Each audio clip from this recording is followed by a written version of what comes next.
Hello, everyone. The craziness of the world continues to unfold.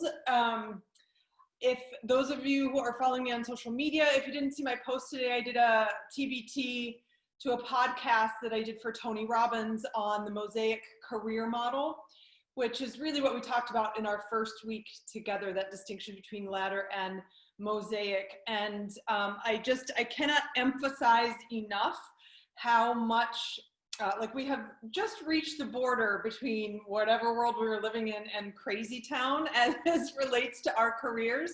And so I can't stress or emphasize enough the I would strongly suggest without wanting to bring in doomsday kind of thinking, like if you have not done future proofing around your career or thinking about your adaptability as the next several months start to unfold, today would be a beautiful day to commence that kind of thinking and strategizing. And the great thing is that since you've been here for the last couple of weeks, the first, second, and this conversation are all designed to help you do that. So as you've received the email here, this is our final segment. So we were initially going to do 4. We've bumped it to 3 simply because our production schedule has been stretched to its limit. So we will be back with more of these likely after Labor Day here in the US, since I know we've got folks from other corners of the world. We have the recording available from last week. I will be uploading that to YouTube sometime between today and tomorrow, so you'll be able to access that. And then as soon as this one is edited, we will also have that up. Quick review, right? So our first week that we were together, we created this major distinction between thinking about your career as a ladder kind of a strategy and thinking about it as a mosaic.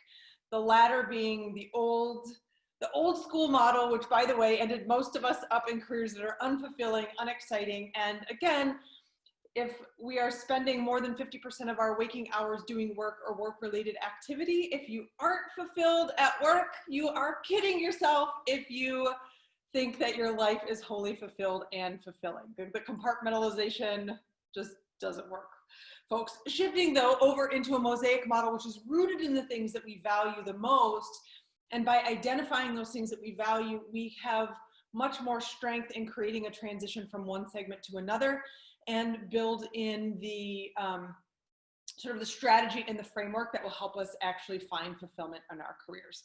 So this is the first week. Last week, we did this big distinction between networking and community building. Networking being that, again, it's all like the old school thinking. We're just unhooking ourselves from that old school thinking around our careers, moving away from that transactional, slimy, like sort of business card. They'll like swarm around the one person who you think can give you the opportunity at an event and try and say the one charming thing that will get them to remember you.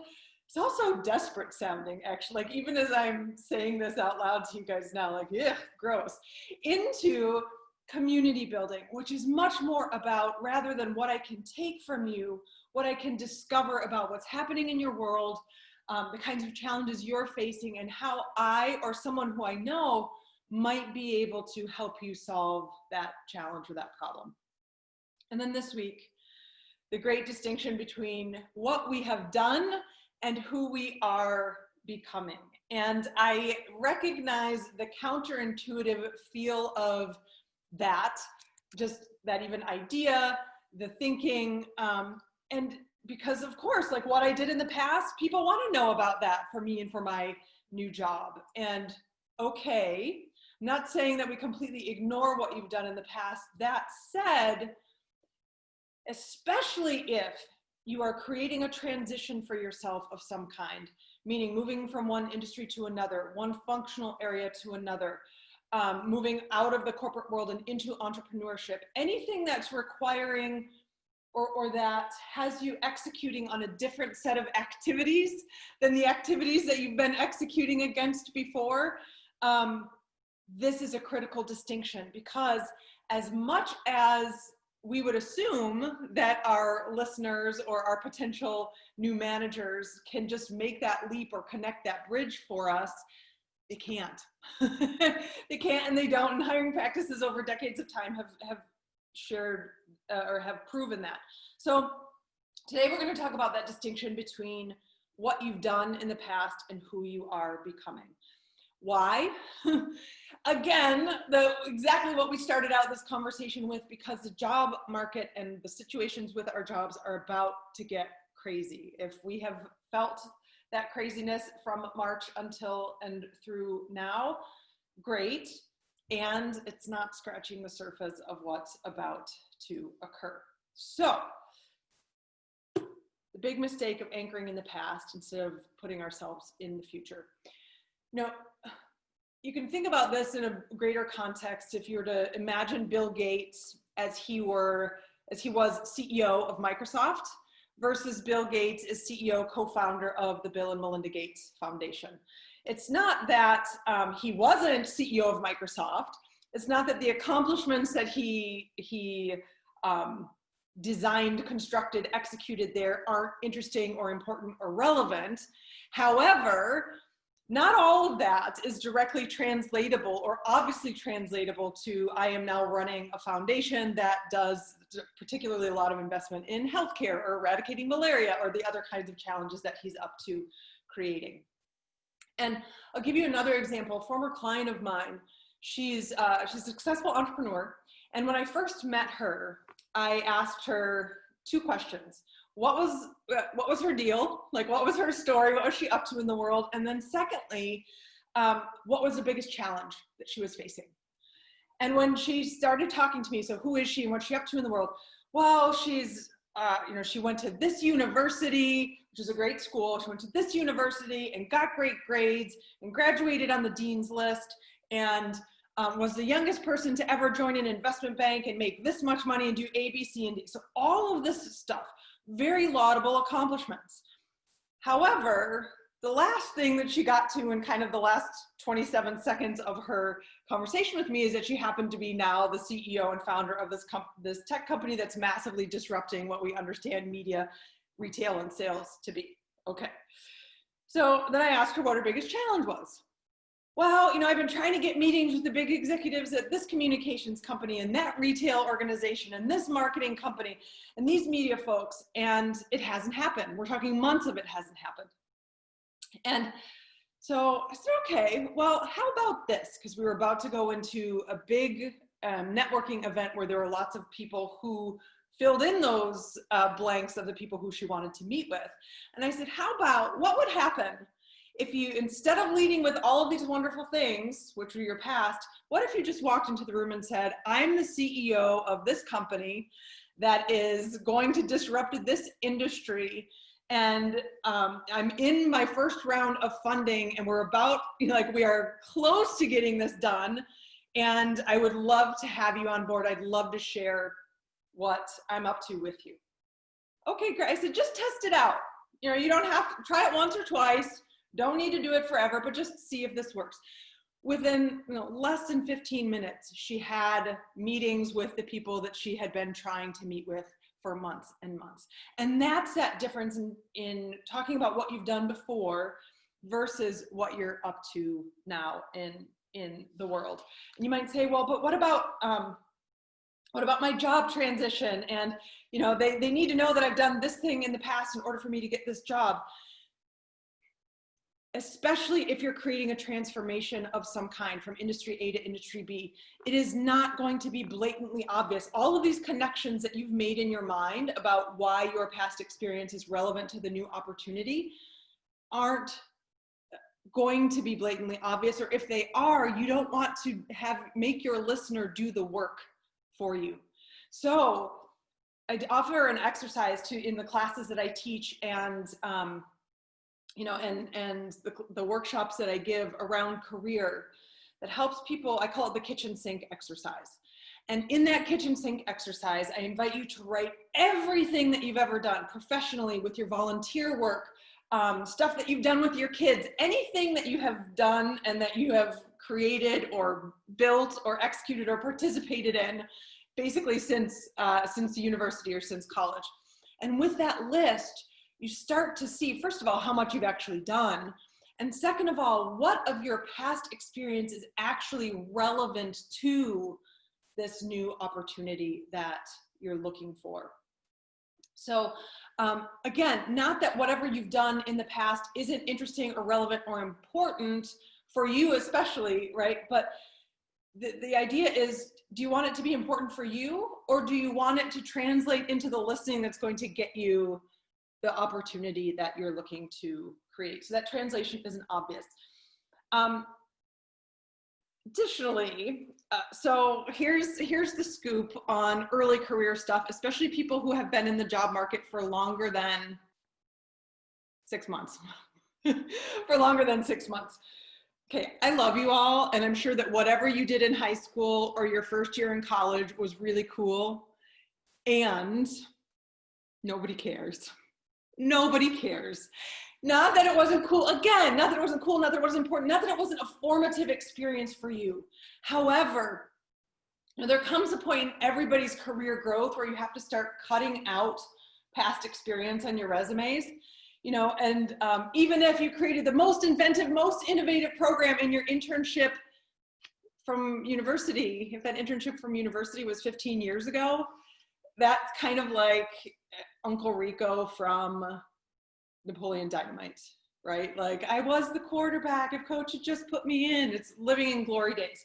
So you're much more focused on what it is that you want to create. And then finally, on this point, this notion or this distinction between you know, do you want to be right and hold on solely to the experiences of your past and what you were up to before, or do you want to be resilient and get the results that you're looking for and looking to create in terms of your career?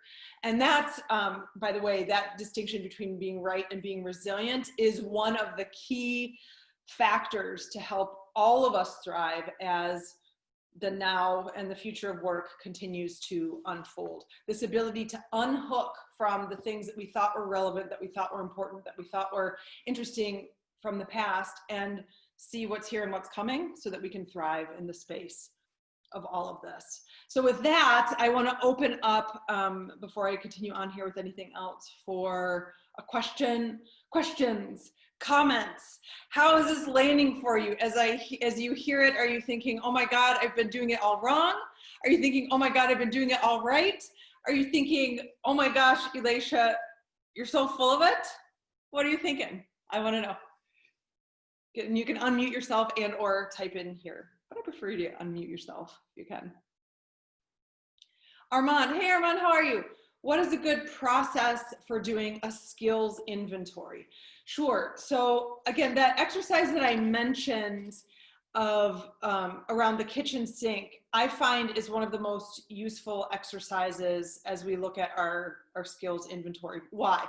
Because first of all, while you're doing it, it's one of those things that like it starts to stretch on, because you're like, oh yeah, and I did this other thing and I did that thing, and so here you are 4 hours later still writing about all the stuff that you've done in the world.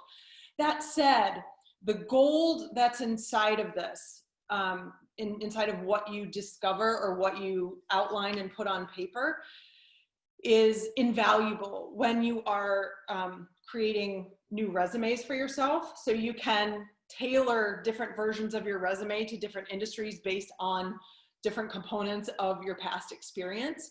It's invaluable in creating fodder for interview conversations, informational interview conversations, helping you position the stories that you're going to tell. And it's also great for just reminding yourself how amazing you are. You know, especially right now, and especially in this environment, like if you've gotten furloughed or laid off, or if the pandemic has been challenging for you and your teams, you know, a common thought that I've heard from a lot of people is, well, I just feel like I haven't been doing anything. Or, you know, these last few months, they've just been so challenging, like just that I'm even existing is, you know, enough or good enough. And it is, and though, don't sell yourself short of the phenomenal things that you have created. And helping, you know, a lot of folks, I actually just sent an email on this topic. A lot of folks say, but I don't have the confidence in my particular area, or I don't think I've done enough in order to try to apply for a job in A, B, C, or D industry. And by doing this exercise, that can also help you remember that you've actually done a lot more than you think, and help oomph that confidence up. Although I will say, on the note of confidence, that that confidence is not the necessary factor in order to get out into the world and create opportunities and do things. It's actually the inverse of that. The action, through getting out into the world and doing stuff, the confidence, inspiration, motivation, all of those things, actually, they're the fruit of being in action and being at work. So thank you for that process, or for that question, Armand. What other questions, comments, ideas, thoughts on this? So just a comment back on where you were talking about your CEO that you were coaching and going through the history of the work history, and that I totally get that too. In the beginning, when I started doing this, after founding the company, I had a hard time identifying myself as the CEO of the company versus the 20 years of engineering and leadership and everything else, right? So it's definitely that pivot that needs to take place. It's also the mindset that you always speak about too, is to believe in yourself as that, in that role. And this is what's important. Not that I was the president of my class in 9th grade. Yeah. Exactly. Although cool, like cool. Yeah. Yeah, it so is. And sometimes that transition, or the communication around that transition, can be, especially at the beginning, because you can feel nervous if you don't feel like you've got enough ground to stand on yet in your new activity or in your new who you are becoming. There's a way to kind of ease yourself into it, which could be, because nothing really changed in your life between the day that you were not the CEO and founder of the company Illuminate and then the day that you were. It's not like all of a sudden you woke up the next day and you had a $500 million business. Put a crown on. Yeah. Exactly. That said, it's the difference in how you speak about yourself. And a transition that can be helpful there is, hi, my name is Jeff. I'm CEO and founder of this company. Although my journey wasn't always as an entrepreneur. I come from 20 years in, communications, and you sort of give your background there. So as you're making the transition into whatever the new thing is, you can state it and then back it up with other information from the past, as it helps you sort of through that transition. How did you find, Jeff, I'm curious for folks to hear what was your experience of beginning to tell your new story? It took, I actually used, like you said, I used the fuel of what I'd done in the past as the CEO. So I had leadership experience. So I just took that leadership experience and translated that into being the founder of a company. I also had patents in the past from a different company, and I've used that to establish myself as having that skill set and creating something unique with that ability. So I use it kind of as a tool set, just to say, look, this is what I already have this in the past, especially when you're going to people to pitch to try and raise funds. You need to have that experience to show that you can do that. It helps sell them on the belief of who you are. But yes, standing in the CEO, CPO of my company is 100% of who I am now. And that mindset work has helped 100% with where I am. Yeah, and it sounds like as you're sharing that, in terms of translatable stuff and transferable stuff, again, it's not that the past wasn't relevant, but now it becomes supporting information for where you're going. And it's not like you speak about every little thing that you ever did or every result that you ever created ahead of this, just the ones that happen to support the conversation that you're in right now. Exactly. Yeah. Awesome. Thanks, Jeff. Thanks for sharing that. Hi, Lacey. I see that you've got a question. Do you want to unmute yourself and share that? Awesome. Yes. So I'm just thinking about this and trying to bring it down a level or two when there's a hiring manager involved, right? So it's great to talk about it maybe at the CEO level or funding, but when you bring it down for people who are mid-career trying to change and they're trying to do something totally new, right? They're taught, and I mean, this is driven into hiring managers. It's the good old-fashioned STAR method, right? Look for the results. Have they gotten the results? That's who you want to hire. So when you haven't got a lot of experience under your belt and you've been trained to think, provide results, how can they maybe make up for that? Are hiring managers ready for that, or do we need to work with them? This is like 3 or 4 questions all in one, so bear with me. I love the 3 or 4 questions. Yeah, so this is, I discovered this sort of this whole distinction and strategy that I'm sharing with you as I was in the middle of my career, even though I did spend a large chunk of it before I left the corporate world in recruiting and hiring people and finding talent. So I've been sort of in the midst of that. And though sort of the management school or structure that I grew up in was much more rooted in find the smart, driven people and then figure out what to do with them later. So that also for me helped me create flexibility in my thinking about how people can basically do whatever job that you're given, which is also why I always share, unless you need a piece of paper to prove that you can do something, a certificate, a license, if you're a doctor, lawyer, whatever, you never have to have done anything in order to do something. And sometimes that fresh perspective can be incredibly beneficial. So as far as hiring managers are concerned, certainly there's some work to do in speaking into the ear of the hiring manager. And I have a good friend, Sean Martin, who does a lot of work in this space, and he made a post a little while ago that I found hilarious, which is basically like, why is recruiting, imagine if recruiting were actually like dating, except that, with recruiting, imagine that you're on a date and you say, I would love to, I marry you and have you be the mother of in his case, have you be the mother of my children, but you've never had any experience like that in the past, so I'm not going to, go out on any more dates with you. It's like the ridiculousness of you must have proven 100% of what you've done in order to take the next step is exactly that. It's ridiculousness.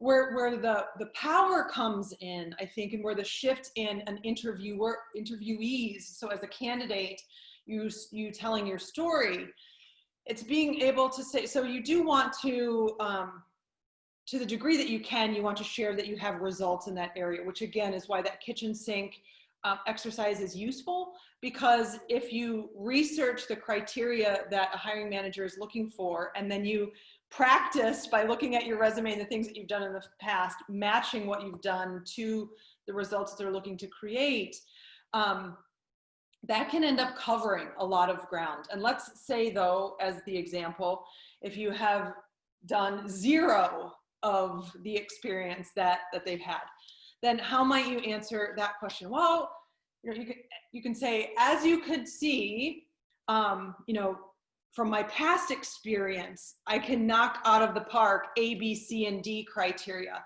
But you're right, this 5th one, I don't have any direct experience in yet.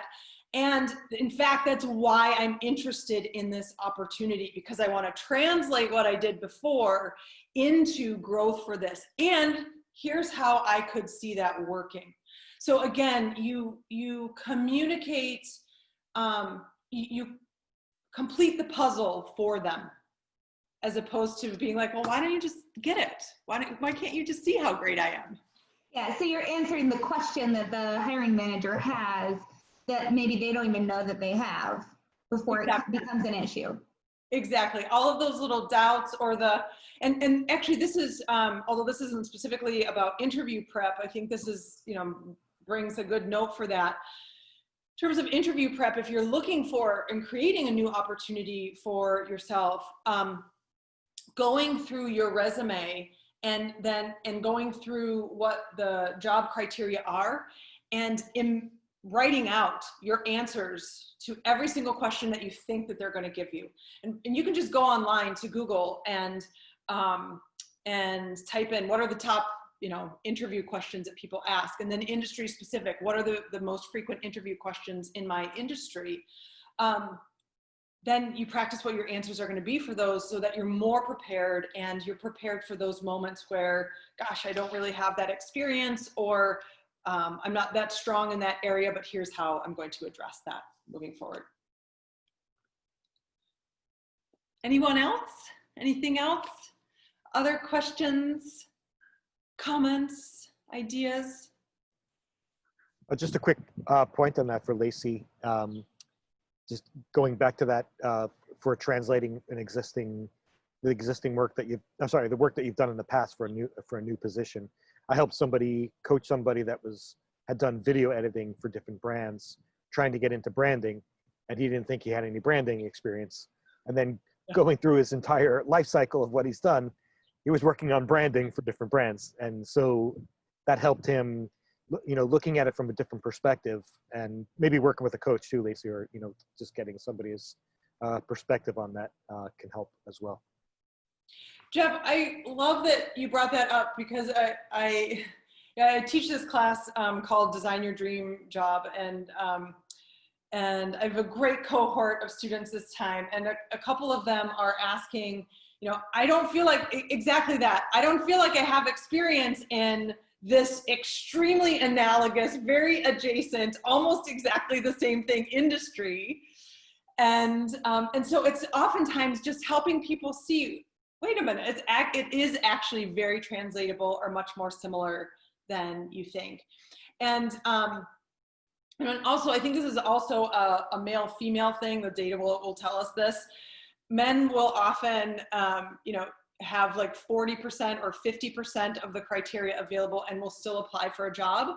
And women will, have 90% of the criteria and think that they aren't qualified enough. And so, there's a big piece of just the psychology around what does it actually mean to be qualified. And most hiring managers, especially good hiring managers at strong companies, will see, if you're a smart person and you've created results in something in the past, you're likely going to be able to do that again, even if you've never had strong experience in that particular industry. I see a question here from Gwen. How does one manage outsourced recruiters? And just to clarify, Gwen, when you say outsourced recruiters, do you mean like a third-party recruiter that's doing initial screening on behalf of a company? So they're the ones kind of out in the market trying to find candidates. Yeah. So I would offer that managing them is similar to these strategies that that I've outlined here, just around how you communicate your story to people. And although third-party recruiters, and maybe it's useful to share this here, there are actually two main different kinds of recruiters that don't work for companies specifically. There's a retained recruiter, which a company hires to specifically bring in talent for a role. And then there are what they call contingency recruiters, who are basically out in the market, and if they feel like if they can get a candidate for a job and present it, then they get a fee based on that. So as recruiters are reaching out to you, you'll probably want to do your own homework on who they are, what they're up to, and whose interests they're really representing as as they're moving forward with this. So I hope that helps. Okay, Lacey, yeah, you're working. Do you want to unmute and share? Oh, it wasn't really a question. I was just sort of saying how much I love this idea. I work in talent development, and so, I mean, this message is critical, not just for people looking for a job right now, but really all employees as they think about their next move. I don't care what position you're in today.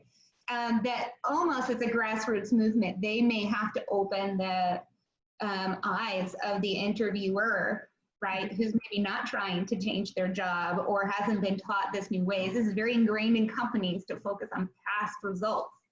And we're really trying to say, yeah, that's important, but it's who I'm becoming, it's the skills I have to offer, and the fact that I have this growth mindset. That's what you really want.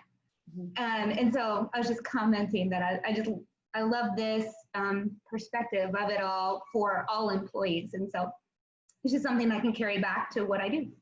Awesome. Thanks for that, Lisa. Yeah, there's, you know, there's especially for companies who are worried about, which I think is most of them, who are worried about retaining your best talent, whatever best means for you and your organization, being more clearly open to people who want to make different kinds of career moves and growth for themselves is going to increase the likelihood that people will want to stay. And particularly post-pandemic, or, you know, as we move from this interim time, and by the way, this interim that we're in, I think it's going to be 12 to 18 months, if not longer. You've got a lot of folks at home really questioning why they're doing their job and what's actually important about it, and if it actually matches with those who are still in roles right now. I'm not talking in that case about folks who have left or been furloughed or are closely on their way to being laid off. But even in that case, you know, even likely of that portion of the population, you've got people who have been wondering, like, is this really, like, why do I wake up every day and come and do this? So, so yeah, helping people grow and thrive in different areas is absolutely critical. Sarah, hi Sarah, nice to see your question here. Nice to see you on the call. If you have multiple strengths or interests, how do you niche down your skills and use them to speak to multiple companies or organizations that you're interested in working for? Yeah, so, you know, in the methodologies that I teach around mapping the market where you're going to create new opportunities for yourself, if you're clear that you're keen on a specific industry, then you start to map the companies in those industries. But if you say to yourself, gosh, you know, when I dream about what my next steps could be, I think entertainment and financial services and, I don't know, education. So those, you know, totally different or disparate areas that you might be interested in working in. And if you do that kitchen sink exercise, you'll see that various components of your background will fit more or less directly into each of those three buckets. So having 3 different resumes is likely a good thing. Having 3 different kinds of emails, because your reader or your interviewer or the potential hiring manager or recruiter can tell if you have a resume that's like applying for all the jobs. You know, it's that same sort of thing. If you're applying for all the jobs, then you're not applying for any of the jobs. So ensuring that you have clear language and clear experience that's relevant to a particular industry or opportunity is important, because again, it comes through. If you don't know what you're doing and you say, well, I've just got this general thing, I'm just going to see what I can get with it, then you're likely not to get a whole lot, especially if you want to make a transition of some kind. You know, and you're not looking to do the exact same thing at almost the exact same organization at the shop down the street. Jeff, yes, that is a training people need. Awesome. Anything else? Any other questions, comments, things percolating at the top of your brain here? Or that one question that you were always afraid to ask? Okay, cool. So this, as I said, this is the 3rd of our conversations around career. This will be our final one of this series before Labor Day here in the US. All the recordings will be up on YouTube over the next couple of days, so feel free to access them there. And please, please, please share them around to as many people as you can, simply because, as I mentioned at the top of this conversation, we're about, like, crazy town is about to get even crazier. So as you see people in the market who are answering their own questions around these topics, please feel free to share this information. As a sort of related note, next Wednesday, I am hosting the 4th in a series of conversations for leaders and entrepreneurs called Thriving in Uncertainty. I began this at the beginning of March when the pandemic first hit, and we've had a sort of series of conversations that have followed that through since that time. So it's a lunch and learn format, 12 to 1 p.m. Eastern. And let me just put the link in here for registration. it would be great to have you join us there if you can. And let's see, oh, Sarah's got one more question, which I will get to right now. With content creation as a strategy, one concern that comes up is that employers might only be testing you out. Oh, and stealing your ideas. Yeah. I'm really up to the end and giving a chance for a position. Any thoughts or insight on that perspective? Yes, so companies will oftentimes create selection processes that have you do some level of proving that you are capable of doing whatever work that they're asking you to do. There's a fine line between going through an interview process and proving that, and people getting and reaping essentially the benefit of your experience and expertise. So one of the questions that you might want to ask is, are there NDAs or non-use clauses inside of the selection process? Having and setting clear boundaries about how the work will be used moving forward. And again, even if they don't hire you, a possible outcome could be that they simply pay you for the work that you did as a part of the process or for that product or result. So I think it's really being inside of those conversations. Today, in sort of from where I'm sit, I am much more on the line of pay for work performed, and so even if there's a 1099, in partners that I work with for things that we're just testing out, I prefer to pay and invest. And in fact, that might be one of the criteria that you use to see if this is an organization that you really want to work for. So I think that there's a fine line there. And, I know that a lot of the like top tier companies or desired companies that a lot of people want to work for have these very long and extensive recruitment processes that require that amount of work. So I think each of us has to kind of sit with our own, how far we want to go with that. So I recognize that that's a non-answer answer. And that's also a component or a set of criteria that you can use to determine if that's a company that you really want to work for. All right, ladies and gentlemen, if there's nothing else, I want to thank you again for an amazing series of conversations. The recordings will be up. Join us next week for Thriving in Uncertainty. And if you've got any other questions, feel free to reach out to me separately or through DM. And I'll also be sharing a lot of career content over the next few days across my various social channels. So feel free to follow there. Thank you all for a great afternoon. I will see your smiling faces in one room or another very soon. And everybody stay safe this weekend. See you soon.